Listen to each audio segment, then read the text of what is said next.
تمام قسم کی تعریفات اللہ وحدہ لا شریک مالک ارض و سما خالق کائنات کے لیے ہیں، اور بے شمار درود و سلام ہو پیغمبر بحر و بر شافی رود جزا حضرت محمد مصطفیٰ صلی اللہ علیہ وآلہ وسلم کی ذات پر، جن کے ذریعے اللہ نے اہل کائنات کی ہدایت اور رہنمائی کا بندوبست فرمایا۔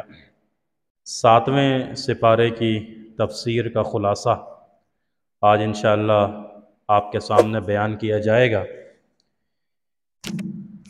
مشرکین مکہ کے جب بہت زیادہ مظالم بڑھ گئے مسلمانوں پر، تو اللہ کے نبی صلی اللہ علیہ وسلم کو حکم ہوا کہ آپ ایک جماعت تیار کریں اور اس کو ہجرت کا حکم دے دیں۔ ایک ہجرت مدینہ ہے اور اس سے پہلے ایک ہجرت حبشہ ہے۔ حبشہ کی طرف یہ لوگ ہجرت کر لیں۔ وہاں جو بشپ تھا، بادشاہ تھا عیسائیوں کا، نجاشی، اس کے دربار میں جب ان کو بلایا گیا، قصہ مختصر یہ ہے، تو اس موقع پر سیدنا جعفر رضی اللہ تعالیٰ عنہ نے سورہ مریم کی آیات کی تلاوت کی اور اسے سنائی۔ تو اس کا تذکرہ یہ 7ویں سپارے کے شروع میں اللہ رب العزت نے فرمایا ہے کہ وَإِذَا سَمِعُوا مَا أُنزِلَ إِلَى الرَّسُولِ، جب ان لوگوں نے وہ سنا کہ جو آپ کے رسول پر نازل کیا گیا، یعنی قرآن۔ اللہ اکبر، بڑے خوبصورت انداز سے اللہ فرماتا ہے کہ ان کے دل سے پہلے ان کی آنکھیں بول پڑیں۔ اس سے پہلے کہ ان کا دل گواہی دیتا کہ یہ حق ہے، کہ جو ہم سن رہے ہیں قرآن، عیسائی، اس سے پہلے کہ ان کے دل سے یہ آواز نکلتی کہ یہ حق ہے، یہ سچ ہے، ان کے دل سے پہلے ان کی آنکھیں بول پڑی۔ اور آنکھوں کا بولنا کیا؟ ان کی آنکھوں سے آنسو جاری ہو گئے۔ دل کی زبان سے پہلے آنکھوں کی زبان نے سمجھ لیا کہ یہ جو سنایا جا رہا ہے یہ حق ہے، یہ سچ ہے۔ ایسا خوبصورت کلام، ایسا پیارا کلام ہے۔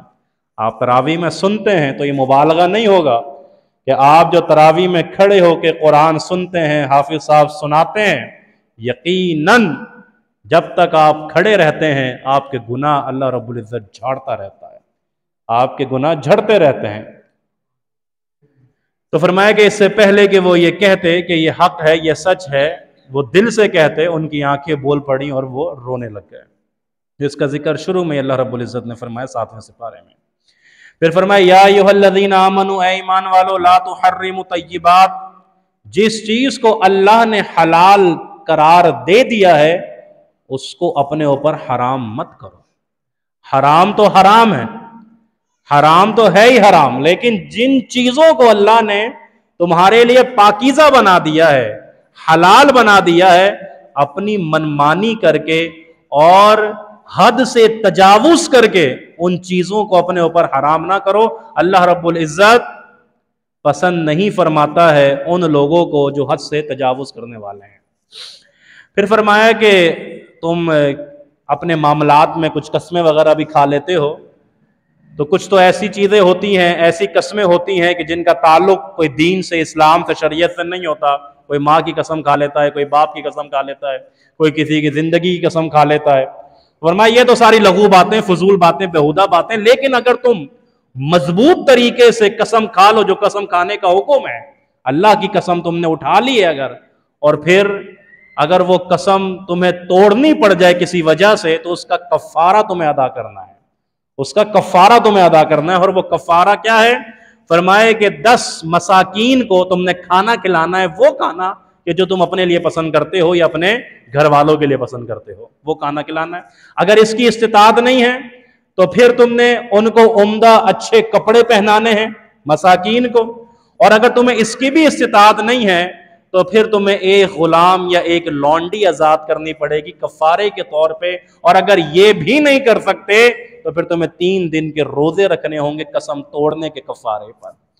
پہلے شروع ہوا کھانے سے، پھر آئے کپڑے کے اوپر، پھر آئے غلام یا لونڈی کے آزاد کرانے پہ، اور پھر اللہ نے ترتیب کے ساتھ یہ بیان کیا اگر ان میں سے کوئی کام نہیں کر سکتے تو پھر تم 3 دن کے روزے رکھ لو۔ پھر اللہ رب العزت نے یہاں مخاطب کیا ایمان والوں کو، صحابہ کرام رضوان اللہ علیہم اجمعین کو، فرمایا یا ایھا الذین آمنوا لا تقتلوا، اے ایمان والو جب تم حالت احرام میں ہو تو تمہارے اوپر شکار کی پابندی ہے، تم نے شکار نہیں کرنا ہے، تمہارے سامنے حلال جانور گھوم رہے ہیں، تم ان کا شکار کر سکتے ہو، لیکن تمہیں ان کا بھی شکار نہیں کرنا ہے کیونکہ تم حالت احرام میں، لہذا تمہیں منع کر دیا گیا ہے۔ اور یہ صحابہ کرام رضوان اللہ علیہم اجمعین عملی نمونہ تھے اس قرآن کریم کی تمام آیات کا کہ حالت احرام میں ہیں لیکن شکار کی طرف نہیں بڑھیں گے، کیوں؟ کیونکہ اللہ رب العزت نے منع فرما دیا، تو حالت احرام میں تمہیں شکار نہیں کرنا ہے۔ پھر ایک اور جگہ پہ اللہ رب العزت مخاطب ہوتا ہے پھر ایمان والوں سے، یا ایھا الذین آمنوا، دیکھیں تین طریقے ہو گئے ہیں، تین جگہ ہو گئی ہیں۔ ایک تو یہ کہ قسم کھاؤ ایمان والو، اور پھر اگر تم توڑ دو تو اس کا کفارہ یہ ادا کرو۔ ایمان والو اگر تم حالت احرام میں ہو تو تم نے شکار کے قریب نہیں جانا ہے، تو اے ایمان والو یا ایھا الذین آمنوا لا تسألوا عن اشیاء، ایسی چیزوں کے بارے میں سوال مت کرنا کہ جس کا جواب تمہیں مل جائے تو تمہارے اوپر ناگوار گزرے۔ ایسے سوال مت کرنا کہ جس کا جواب اگر تمہیں مل جائے تو تمہاری طبیعت پہ گرا گزرے، تمہیں ناگوار گزرے۔ ایک صحابی آئے تھے، ایک شخص آیا تھا اللہ کے نبی صلی اللہ علیہ وسلم کے پاس، انہوں نے آ کر کہا تھا اللہ کے رسول صلی اللہ علیہ وسلم میرے والد کا انتقال تو ہو چکا ہے، میرے والد کہاں ہیں؟ اللہ کے نبی نے فرمایا فی النار، تیرا والد جہنم میں۔ کتنا گرا گزرا ہوگا۔ تو فرمایا کہ ایسے سوالات مت کرو کہ جو تمہاری طبیعت پہ ان کے جواب گرا گزریں اور تم پھر یہ سوچو اس سے اچھا پوچھتا ہی نہیں۔ کیا سوچتے ہوں گے وہ؟ یہی سوچتے ہوں گے نا، اس سے اچھا میں سوال ہی نہ کرتا، اس سے اچھا میں پوچھتا ہی نہیں۔ وہ ایک بڑا مشہور واقعہ ہے نا کہ سوالات کے حوالے سے ایک بہت بڑے محدث تھے، ان سے کسی نے پوچھا حضرت یہ تو بتائیے کہ جو ابلیس ہے، ابلیس شیطان، اس کی بیوی کا نام کیا ہے؟ ابلیس ہے، شیطان ہے، اس کی بیوی کا نام کیا ہے؟ انہوں نے جواب دیا کہ بھائی میں ان کے نکاح میں موجود نہیں تھا، مجھے نہیں پتا کہ اس کی بیوی کا نام کیا ہے۔ فالتو کے سوال، بیہودہ سوال ہیں، فضولیات ہیں۔ تو فرمایا ایسے سوالات سے بچو کہ جن کا جواب تمہیں دے دیا جائے تو تمہاری طبیعت پہ گرا گزرے۔ پھر اللہ رب العزت نے یہاں پر ایک بار پھر ایمان والوں کو مخاطب کیا، یا ایھا الذین آمنوا انما الخمر والمیسر والانصاب، اے ایمان والو شراب کے، جوئے کے، پاسے کے، یہ جو سارے لغو کام ہیں ان کے قریب تم نے نہیں جانا ہے۔ اگر تم ان کے قریب گئے تو معلوم یہ ہوگا کہ تم مومن نہیں ہو بلکہ تم شیطان کے نقش قدم پہ چلنے والے ہو۔ شراب، جوا اور وہ پاسا پھینک کے فال نکالنے والے، فرمایا ان تمام اشیاء کے، ان چیزوں کے، ان حرام کاموں کے تمہیں قریب نہیں جانا ہے، اس سے اجتناب کرنا ہے، لعلکم تفلحون، تاکہ تم کامیاب ہو سکو۔ مطلب یہ ہوا جو شرابی ہے، جواری ہے یا دیگر ان چیزوں کے اندر پڑتا ہے وہ ہرگز کامیاب نہیں ہو سکتا ہے۔ تو فرمایا کامیابی کے لیے ان تمام حرام کردہ کاموں کو ایمان والوں تمہیں چھوڑنا ہوگا۔ پھر اللہ رب العزت نے سیدنا عیسیٰ علیہ السلام کی حواری کا ذکر کیا، اذ قال الحواریون یا عیسیٰ ابن مریم هل یستطیع ربک ان ینزل علینا مائدۃ من السماء۔